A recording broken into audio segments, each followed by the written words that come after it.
갑작스러운 공지가 내려왔습니다. 합동참모본부가요, 이번 달 20일에 원래 예정이 되어 있던 대규모 야외 기동 훈련을요, 돌연 연기하겠다고 밝힌 겁니다. 이남희 기자. 아니, 훈련이 사실 2주 정도밖에 안 남았는데 이걸 언제로 그럼 연기하겠다는 거예요? 자, 10월 20일부터 닷새간 진행될 예정이었던 호국훈련. 그런데요.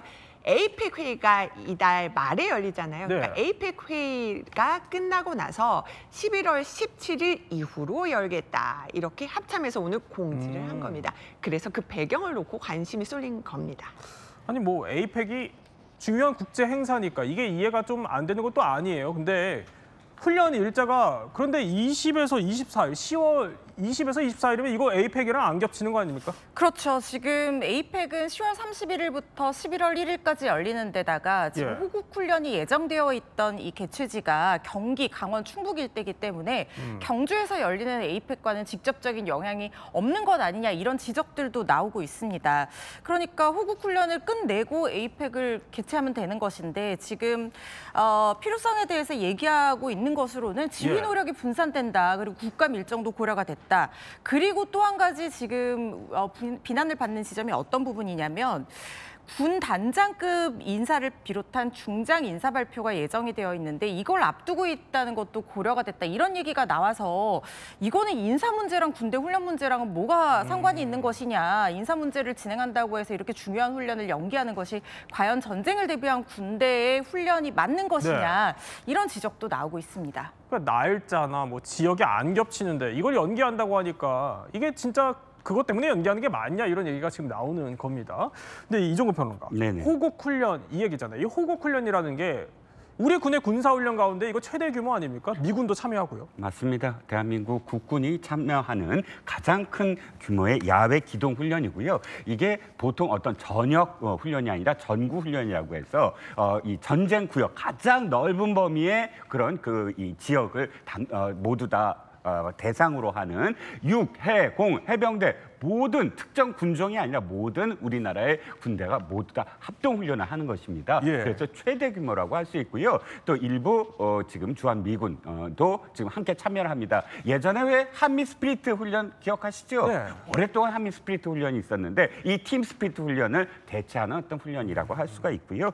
그런데 문제가 이겁니다. 이게 왜 갑자기 연기됐을까 하는 것 중에 하나가 이유를 좀 보니까 혹시나 북한에서 김정은이 21일 최고인민회의 연설에서요. 우린 한미 각종 훈련을 나열하면서 특히 호국훈련을 언급을 했어요. 그러면서 침략적인 전쟁 시연을 확대, 강화하고 있다. 이렇게 이야기했거든요. 그런데 공교롭게도 그 뒤에 5일 지난 26일 독일에 간 정동영 통일부 장관이 군사 분계선 일대의 기동훈련을 중지하는 게 맞다라는 발언이 나왔고 또 그 발언 이후에 어떻게 이 호국훈련이 연기가 된 거예요. 그러다 보니까 북한의 어떤 그런 지금 시그널을 보내려고 이걸 연기한 게 아니냐라고 나오고 있는 거죠. 그러니까 북한이 한미훈련에 대해서 이제 뭐 비난을 하니까 그 여파로 이게 연기된 거 아니냐 이런 해석이 나오는 건데. 자, 그런데 이번 호국훈련에 있어서 이게 핵심 주력 부대들이 있잖아요. 이제 훈련에 보면은. 근데 육군 7군단이 핵심 주력 부대인데 여기가 장갑차를 원래 배치하려고 또 준비했다가 부랴부랴 또 중단하는 일까지 벌어진 걸로 알려지고 있습니다. 자, 근데 아무래도 이 부대를 북한이 상당히 예민해하기 때문이라는 얘기도 나오네요. 그렇습니다. 이 부대야말로 7군단인데 보통 7기동군단이라고 불리는데 이게 유라시아, 그러니까 대한민국의 유일한 어떤 기동군단이고 최강의 기동군단이다. 이런 표현만이 아니라 유라시아에서도 이 군단 단위로서는 최강이다. 이런 표현이 나올 정도로 모든 예하 사단에 뭐 기갑 이 탱크들이 전부 다 배치가 돼 있습니다. 그러니까 그야말로 기계화 전력이라고 할 수 있고요. 북한이 왜 이렇게 지금 예민하냐, 7군단에 유일하게 우리나라에서 북진, 그러니까 공격하는 그런 그 부대입니다. 다른 어떤 부대들은 방어 훈련도 하고 모든 것들을 다 담당을 하지만 이 안에는 모든 그런 뭐 예를 들어 공정이라든지 예하 부대들이 다 함께 군단 단위로 그냥 모든 공격을 할 수가 있는 그런 부대이기 때문에 지금 굉장히 예민한 상황이죠. 또 유사시에 북진을 하는 임무를 갖고 있으니까 북한이 더 반발할 수밖에 없는 건데, 자, 그런데요, 문제는 보면요, 이렇게 정부가 8월에 한미훈련도 이 계획했던 훈련 가운데 그러니까 40건 중에 20건만 실시했습니다. 그러니까 또 그리고 나머지는 9월에 실시하기도 했고요. 뭐 절반을 연기했다 이런 얘기가 있는 거고 이번 호국훈련도 갑자기 20일 전에 이게 연기가 된 겁니다. 전문가는요, 잇따른 이런 훈련 연기 조짐에 대해서 이런 걱정을 하고 있습니다. 첼군단은 북한이 우리를 공격했을 시에 반격을 해서 적진까지 이렇게 진격해 들어갈 수 있는 능력을 갖춘 부대고 훈련의 제약 조건이 많은 시기로 뭐 동계나 이런 데로 미룸으로써 실질적으로 훈련을 축소시키는 그런 일이 될 수도 있다라는 거죠. 자, 그럼에도 그러니까 이런 민감한 어떻게 보면은 북한의 반발을 좀 고려해서 이게 미뤄진 거 아니냐 이런 분석들이 나오는 겁니다. 실제 북한이요 얼마나 반발을 하고 있는지 알 수 있는 게 자, 바로 이 화면이라고요. 이거 뭡니까? 작년 10월 18일 북한 측에서 공개한 내용인데요. 김정은이 커다란 지도를 펼쳐놓고 뭔가 가리키고 있는데 흐릿하게 처리가 돼 있지만 아까 잠깐 지나갔는데 상단에 서울로 보이는 문구가 있었고 네. 여기에 대해서 폭탄 발언을 한 겁니다. 한국이 주권을 침해하면 물리력을 조건에 구애됨이 없이 거침없이 쓰겠다.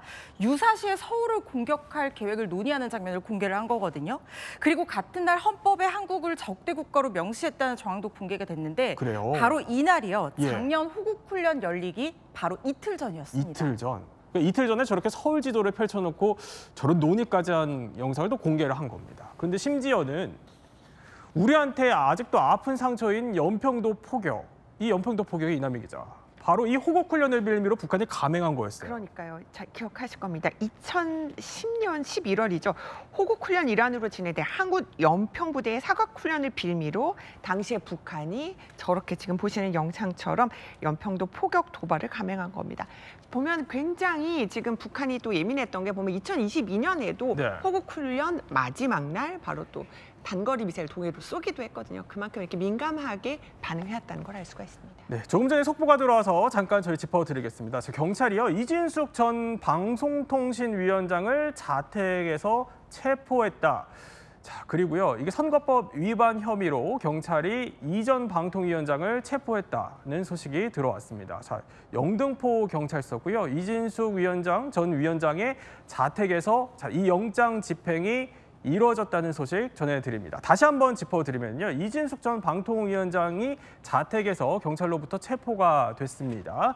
자, 관련 혐의는 일단 선거법 위반 혐의이고요. 자, 이 영장 집행은 영등포 경찰서가 집행한 것으로 지금 속보가 들어오고 있습니다. 추가 소식은 더 들어오는 대로 저희가 전해드리도록 하겠습니다. 자, 조금 전에 훈련 얘기를 했는데요. 잇따른 훈련 연기가 전력 약화로 이어져서는 안 될 것 같습니다.